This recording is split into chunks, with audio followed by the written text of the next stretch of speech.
Hello student, start करते हुए देखो, हम लोग का कोऑर्डिनेट्स में टॉपिक पढ़ा रहे थे स्ट्रेट लाइंस। 11th लेवल का टॉपिक आपको मैं स्ट्रेट लाइन लास्ट कर दी है। अब यहाँ से हम लोग का कंप्यूटेशन लेवल का क्वेश्चन से बात करना है। लेकिन तुम बात सीरियसली अगर ध्यान से मानो, ईमानदारी से अगर हम कहें तो पढ़ाने के लिए मेरे पास कुछ नहीं। टोटल जितना 11th में टॉपिक पढ़ लिए, कोऑर्डिनेट उतने ही नॉलेज के साथ कंप्यूटेशन में बनाया जा सकता है। हाँ, बस अपने आप पर फेथ ज्यादा होना चाहिए। ठीक, बस घमंड नहीं होना चाहिए, क्वेश्चन को कैरी ओवर नहीं करना चाहिए। जो उस समय बोल रहा कर देना, जो वहां पर बोल रहा कर देना। कंसेप्ट के नाम पर मेरे पास कोई टॉपिक है ही नहीं। लेकिन हाँ, प्रैक्टिस करने के लिए अब यहाँ से हम लोग 10 क्वेश्चन 12 क्वेश्चन पर डे के हिसाब से बनाएंगे। लगभग 10 दिन बनाते हैं। ठीक, बस 100 क्वेश्चन का कलेक्शन हो जाएगा तो कॉन्फिडेंस आ जाएगा। लेकिन वास्तव में पढ़ाने के लिए कुछ नहीं, तो आप लोग उसी क्रम में कुछ क्वेश्चन आपसे बनवाने की कोशिश कर रहे हैं। ठीक है, लैंग्वेज जो बोल रहा कर देना, जो बोल रहा कर देना, विश्वास के साथ बनाओ, क्वेश्चन दिक्कत नहीं करेगा। ठीक है, हम लोग 10 से 12 क्वेश्चन पर डे बनाएंगे, तभी हो सकता है। ठीक है, बस आपको हम क्वेश्चन पहले बेस चल जाएंगे। आप क्वेश्चन को बढ़िया से देख लीजिए, समझिए और बनाइए। मैंने जैसे अभी हम वीडियो बना भी रहे तो कुछ अब सिखाना नहीं है हमको, कुछ मेरे पास बताने के लिए कुछ नहीं है। आप बनाइएगा तो बनेगा, नहीं बनाइए नहीं बनेगा। देखिए, जैसे हम पहला क्वेश्चन पढ़ रहे हैं, सेमी वर्ड प्रॉब्लम है। ये भी नहीं कि वर्ड प्रॉब्लम है, सेमी वर्ड प्रॉब्लम है। लैंग्वेज के रूप में देखने में लगता है, लैंग्वेज में दम नहीं होता है, बस पढ़ लीजिए से बन जाएगा। देखो, स्ट्रेट लाइन तो गिफ्ट है, जब गिफ्ट एडवांस वाला गिफ्ट देता है कि लीजिए। ठीक है, बोले एडवांस का भी लेवल हो तो दिक्कत नहीं है, पर जब तुम्हारे एज में थे तब भी कोई ऐसा प्रॉब्लम नहीं था कोऑर्डिनेट्स में जो दिक्कत कर सके। आज भी नहीं है, कल भी नहीं होगा, आपका भी नहीं होगा अगर ध्यान से आप भी देखते हो, कॉन्फिडेंस बनाते हैं तो। देखो क्या बोला, पहला क्वेश्चन पढ़ रहे हैं। ए लाइन थ्रू द पॉइंट 20, कोई लाइन है जो 20 से जा रहा है। 20 समझ गया, दिमाग में तुरंत आ गया। Makes an angle 30 degree with positive x. जैसे केमिस्ट्री होता है ना, केमिस्ट्री क्या है, स्कोरिंग पेपर माना जाता है। क्वेश्चन देखो और शुरुआत कर जाओ, बना दो। तो मैथ्स का स्कोरिंग पेपर कोऑर्डिनेट्स में कर सकते हैं। क्वेश्चन ज्यादा दिमाग लगाने वाला नहीं होता, डेप्थ होता ही नहीं है इसमें। बस पढ़ो, straight line 20 makes an angle 30 degree with positive direction of x axis. चलिए बनाते हैं। क्या बोला, एक स्ट्रेट लाइन है जो 20 से होता हुआ जा रहा है, पॉजिटिव एक्स के साथ 30 डिग्री बना रहा है। ठीक है, बनाते हैं। 20 जो बोल रहा है कर देना। इज रोटेटेड, ठीक है, in anti clockwise direction. Anti clockwise समझता है, मतलब ऐसा। कितना एंगल से, 13 डिग्री से। तो ये 15 डिग्री से घुमाया गया, सॉरी 15 डिग्री से। तो ये जो न्यू लाइन बना, इस न्यू लाइन का इक्वेशन निकालना है। बोलो, आपसे बनेगा? ठीक है, नहीं बनेगा तो कंपटीशन में ख्वाबे मत देखा कीजिए। ये सब क्वेश्चन हुआ, लॉलीपॉप क्वेश्चन है। अब बोलो, नया स्ट्रेट लाइन कितना एंगल बना रहा है, 45 डिग्री। स्ट्रेट लाइन निकालने के लिए मेथड तेरे पास बहुत 5 मेथड था, लगा लो। कौन सा लगेगा, कौन सा लगेगा? इस नया लाइन, इस पुराने लाइन को भूल जाओ। मेरा काम तो 45 डिग्री निकल गया, हमको 45 डिग्री हो गया। अब ये लाइन का इक्वेशन निकालना है। अब तो बच्चे लेवल का क्वेश्चन हो गया। ऐसा स्ट्रेट लाइन जो 20 से जा रहा है, 45 डिग्री का एंगल बना रहा है। स्लोप का वैल्यू क्या हो गया, 1 m दिया हुआ है, तो y माइनस y1 बराबर m into x minus x1। तो टाइम बर्बाद ऐसा लगता नहीं, लेकिन क्वेश्चन ऐसा ही है, ध्यान से पढ़िएगा तो बनेगा। ओवर कॉन्फिडेंस से बचिए, बस कोऑर्डिनेट एकदम मन लगा के बनाइए, बन जाएगा। क्या बोला, एक लाइन है x प्लस 2y बराबर 4 is translated parallel to itself by 3 unit in the sense of increasing x। सुनते हैं क्या बोला। ये क्वेश्चंस में एक लाइन है, और एक लाइन है x plus 2y is equal to 4। क्या आप इसको प्लॉट कर सकते हैं ना, x plus 2y is equal to 4। तो देखो, मतलब हम कोऑर्डिनेट सीखे तो प्लॉटिंग पर बहुत विश्वास है, बहुत फिगर बनाते बनाते सीखने की कोशिश किए थे, आप भी सीखिए। क्या बोला, एक स्ट्रेट लाइन है x plus 2y equal to 4। कैसे प्लॉट करेंगे, जब x का मान 0 तो y का वैल्यू निकाल लो, y का मान 0 तो x तुरंत प्लॉट कर लो। x का मान 0 तो y बराबर 2, और ऐसा। ये देखिए, ये स्ट्रेट लाइन प्लॉट हो गया, ये 4 0। ठीक है, ये आपका 0 2। अब क्या बोला कि दिस इज शिफ्टेड पैरेलल। अब इसको पैरेलल शिफ्ट कर रहे हैं, इधर भी कर सकता था, इधर भी, लेकिन बोल दिया कितना। ठीक है, बोला कि in the sense of increasing x, यहां से इंक्रीज करता हुआ, माने एक्स का वैल्यू बढ़ेगा, मतलब पीछे तो नहीं जा सकते लोग, घसका पैरेलल ही शिफ्ट किया गया। लीजिए, ये पैरेलल शिफ्ट कर दिया। ठीक है, कैसा शिफ्ट किया गया, increasing x by the distance 3 units. अब ये वर्ड बहुत इंपॉर्टेंट है कि it is shifted parallel by the distance 3 units. मतलब पैरेलल लाइन को पैरेलल ही शिफ्ट किया गया 3 यूनिट से, मतलब दोनों पैरेलल लाइन के बीच का दूरी 3। हम तो देखा ऐसा सिस्टम बनाता है, इसको 3 मान लेता है, ये 4 0 है तो सर यहाँ पर 7 0 होगा। क्या यही सही है? तो यहीं पे तो आप खत्म कर दिए मैथ्स। बोला पैरेलल शिफ्ट किया गया 3 यूनिट से, ठीक है, मतलब पैरेलल लाइन के बीच का दूरी 3, ये दूरी 3, ये दूरी 3 नहीं है। देखो यहीं पर सब इस क्वेश्चन का सबसे बढ़िया मजेदार लाइन यही था कि ये 3 यूनिट से शिफ्ट कर दिया गया है। अब आगे क्या बोला, अब आगे बोला, ठीक है, in the and in then rotated 30 degree in the clockwise direction about the point where the shift line cut the axis, मैंने जहां पर काटा इसी पॉइंट के अबाउट इस लाइन को घुमा दिया गया है, इस लाइन को घुमा दिया है कितना एंगल से, 30 डिग्री से। सो ये देखिए ये लाइन को घुमाया गया है ये 30 डिग्री के एंगल पर, ये लाइन को घुमाया गया है ये 30 डिग्री के एंगल पर। अड़ी बस इस लाइन को शिफ्ट कराया गया 30 डिग्री के एंगल पर। तो ये जो नया लाइन बनकर तैयार हुआ उस नया लाइन का इक्वेशन चाहिए।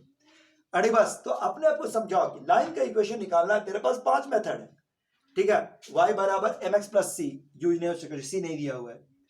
इंटरसेप्ट फॉर्म यूज नहीं हो सकता, ठीक, बस परपेंडिकुलर हो नहीं सकता, 2 पॉइंट फॉर्म हो नहीं सकता, बचा लास्ट वाला फॉर्म। लास्ट वाला फॉर्म क्या है, y माइनस वाई वन बराबर m गुना x माइनस x1। मतलब इस फॉर्म के लिए आपको एक पॉइंट चाहिए और उसका स्लोप चाहिए, एक पॉइंट चाहिए और उसका स्लोप चाहिए। जब तक ये नहीं होगा नहीं बनेगा। तो पॉइंट्स यानी हर हालत में आपको ये वाला पॉइंट निकालना होगा, ठीक, बस, और एंगल निकालना होगा। तो चलो मैथ के स्टूडेंट है, जोड़िए, ये आपका 90 डिग्री है, थोड़ा इतना मजा दिए, अब तुम लोग जोड़ो। ये 3 है तो क्या ये वाला नहीं निकाल सकता, ये वाला नाम दे दें, निकालेगा नाम से। लो सी और डी, आपको सी का कोऑर्डिनेट चाहिए, सी का, ये वाला एम मालूम है, मुझे कैसे निकाले ना परेशानी आ रहा है। अरे थोड़ा सा मैथ के स्टूडेंट सब बिहेव कीजिए। ये थीटा, ये पैरेलल, तो ये भी थीटा होगा कि नहीं होगा। अब बताओ, ये थीटा, ये हो गया 2 और ये हो गया 4, सो tan थीटा बराबर कितना है इसमें, 2/4 यानी कि 1/2। लीजिए इतना हम हेल्प कर दिए। क्या इस ट्रायंगल का हेल्प ले सकते हैं आप, एक ट्रायंगल में थीटा मालूम है, 3 मालूम है, तो क्या आप एसी का लंबाई नहीं निकाल सकते हैं, कैसे निकलिएगा, साइन थीटा निकाले, p/h का यूज करो, साइन थीटा बराबर 3 divide by AC, 3 divide by AC, tan theta value 1/2, तो साइन थीटा बराबर क्या हो गया 1/√5, 3 AC, सो AC बराबर क्या हो गया 3√5, सो ये डिस्टेंस हो गया 3√5, सो वैल्यू क्या हो गया 4 + 3√5 और देन 0। चलिए C तो हम निकाल दिए, ठीक है। अब क्या चाहिए, आप इतना मेहनत करा दिया, आप क्या चाहिए, अभी भी नहीं पड़ेगा। अब आपको एंगल चाहिए, स्लोप, ये वाला लाइन का स्लोप देख लो, let this be alpha, tan alpha का मान चाहिए आपको, tan अल्फा का मान चाहिए। तो फिगर देखो, फिगर स्टडी करो, फिगर, तो फिगर के हिसाब से देखो अल्फा बराबर कितना है, ये तीनों मिलाकर 180 है कि नहीं, ये तीनों मिलाकर 180 है, तो उसको देखो, थोड़ा सा दिमाग लगाया तो ना बनेगा। अल्फा बराबर देख रहा है ये कितना है, थीटा + 30 + अल्फा बराबर 180 डिग्री। फिगर पढ़ो, फिगर स्टडी करो, आपको अल्फा चाहिए, अल्फा, तो अल्फा बराबर क्या हो गया 180 माइनस थीटा + 30 डिग्री। लो 10 अप्लाई कर दो, तब स्लोप सीधे निकल जाएगा, tan 180 माइनस थीटा, और हम बताएं जी, tan 180 थीटा + 30, ये वैल्यू क्या हो गया 10, 180 माइनस थीटा बराबर -10 थीटा, सो tan थीटा + 30 डिग्री, ठीक है। बस अब बताओ tan A + tan B का फॉर्मूला, सो tan A और tan B 1 minus tan A और tan B, लीजिए आप सब कुछ दिया हुआ है। tan A का तो मान पहले ही से मालूम था 1/2, tan 30 तुम जानता ही है बचपन से, अल्फा का वैल्यू निकल गया, tan अल्फा निकल गया, यानी कि स्लोप मिल गया, पॉइंट मालूम, स्लोप मालूम, इक्वेशन कैन बी रिटन। तो ऐसे ऐसा क्वेश्चन मिलेगा, ट्विस्टेड क्वेश्चन तो हो नहीं सकता है।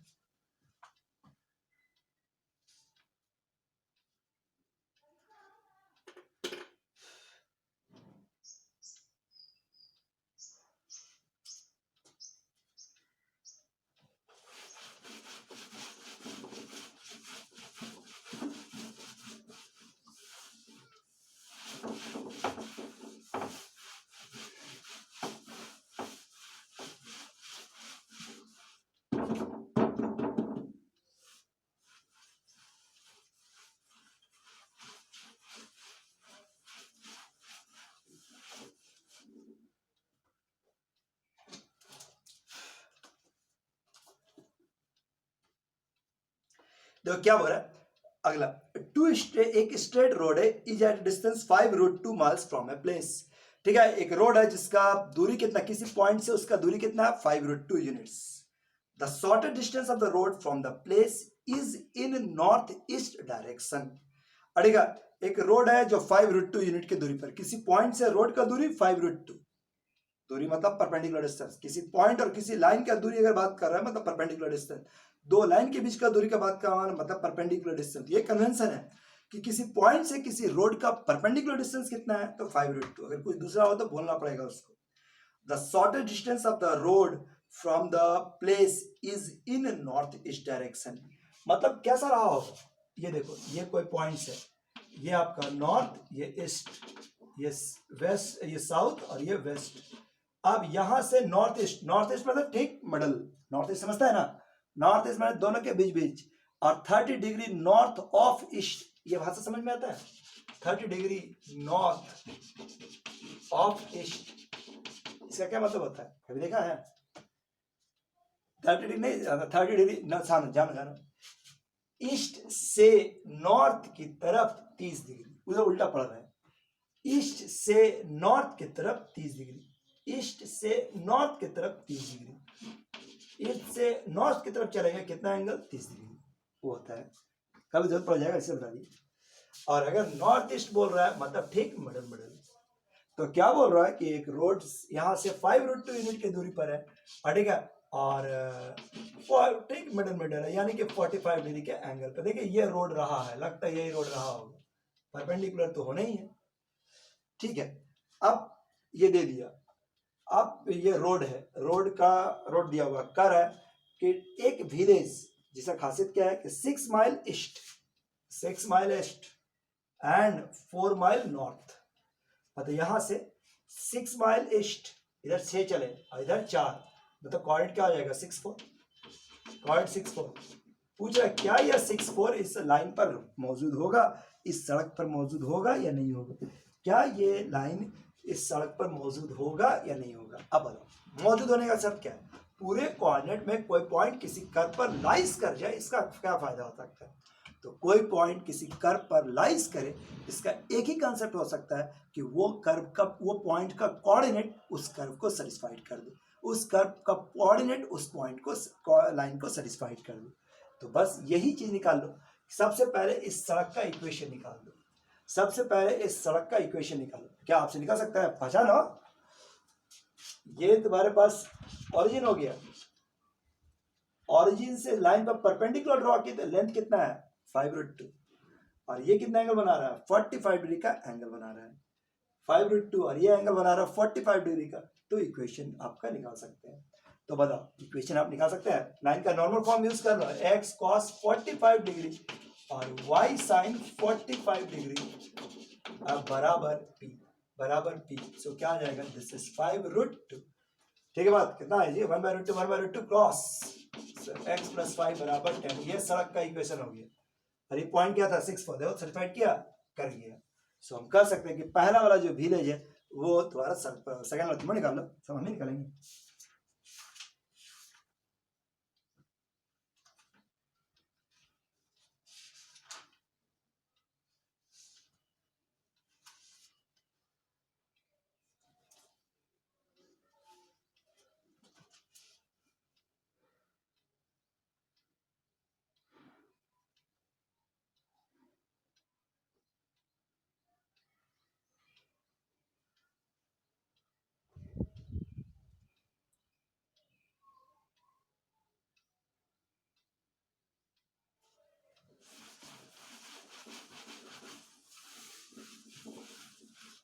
ऐसे क्वेश्चन पढ़ना तो हमको नहीं चाहिए, लेकिन तब भी देखो क्या लिखा है कि दो points, two particle start from the point 2 -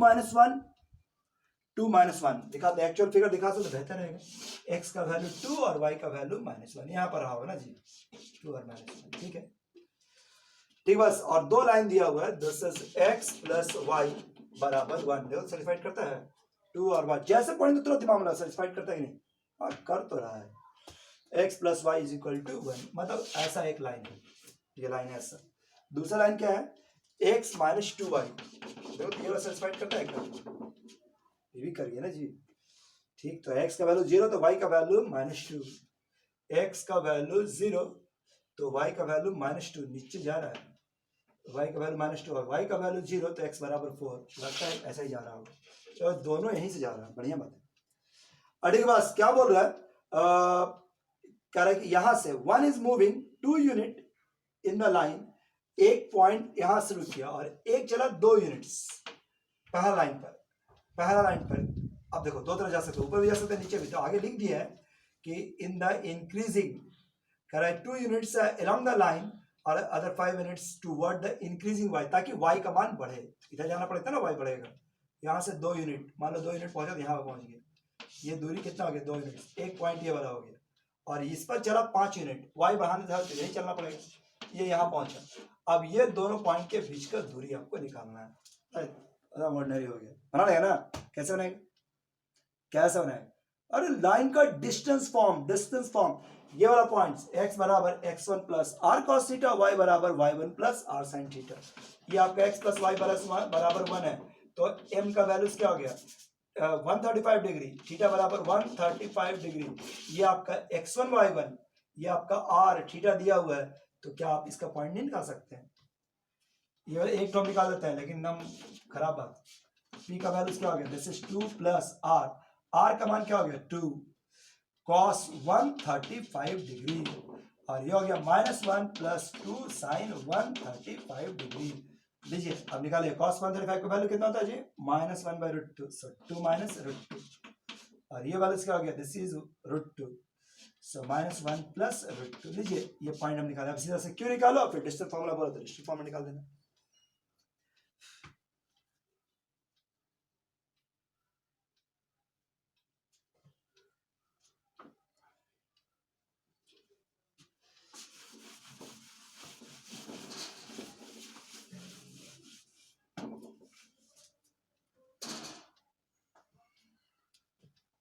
हाँ देखो क्या बोल रहा है, x Y plane is the vertical, x Y plane is the vertical, जैसे पहले जब तुम्हारे एज में थे ना, तो वर्टिकल प्लेन सोचे, मतलब दिमाग में बस यही है, वो रहबे करता था, एक्स और ये वाई ऐसा ही रहबे करेगा, क्या इसको हम वर्टिकल प्लेन नहीं बोलेंगे, ये बोर्ड है, बोर्ड तो वर्टिकल है, तो क्या हम वर्टिकल प्लेन में ऐसे नहीं खींच सकते हैं, तो ये भी संभव है, ये भी संभव है, बोर्ड तो एक वर्टिकल प्लेन में खींचा हुआ था, देखो ऐसा भी खींच सकते हैं, तो ये क्या दिया है कि X Y plane is the vertical है, particle drop from -1 1 in the plane, -1 से प्लेन, तो हम लोग क्या था -1 और 1 दिया होता है, यहाँ पर दिखाते थे x का वैल्यू -1 और y का वैल्यू ऐसा -1 और 1, अडिग by -1 in the plane, rebound to the floor, ठीक है, to return 2/3 of the height from which it is fallen, the equation the line of intersection of the x Y plane and floor, अब floor का equation दिया हुआ, देखो यही question है, ये -1 और 1 से गिराया गया, और ये जमीन का इक्वेशन दिया हुआ है, दस x प्लस 2y प्लस 3 बराबर 0 बराबर 3, और क्या बोलता है कि the equation the line of intersection है, find the highest point of the particle after 1 rebounds, और उसके पहले लिखा है कि 2/3 यहां से गिरा और इसका 2/3 तक उछलेगा, मतलब ये h तो वापस आएगा 2/3h, तो ये वाला पॉइंट आपको निकालना है, P से गिरा, Q से टकराया और R तक आ गया, तो R वाला पॉइंट निकालना है, बोलो आपसे बनेगा, बहुत सीधा क्वेश्चन है,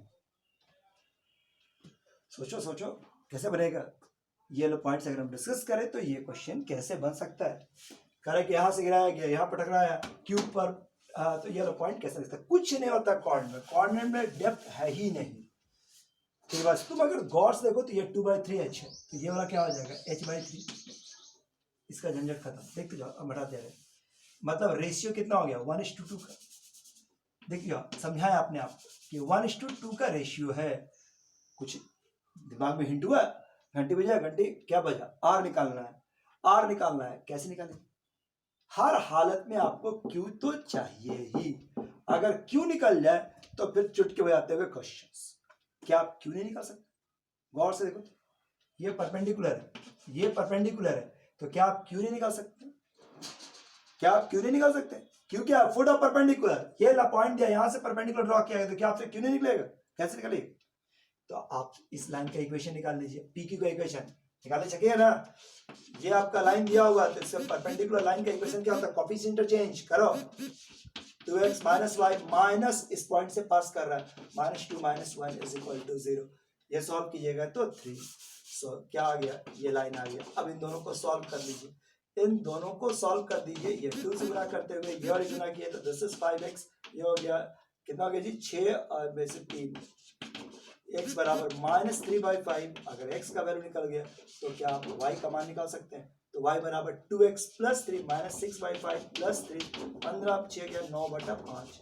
सो ये वैल्यू तेरे पास क्या है, x और y। सो ये वाला कोऑर्डिनेट आपको निकाल दीजिए। नाउ सेक्शन फॉर्मूला का यूज कीजिए और आराम से आंसर और बना लीजिएगा, बैठ लीजिएगा। ठीक है, थैंक यू।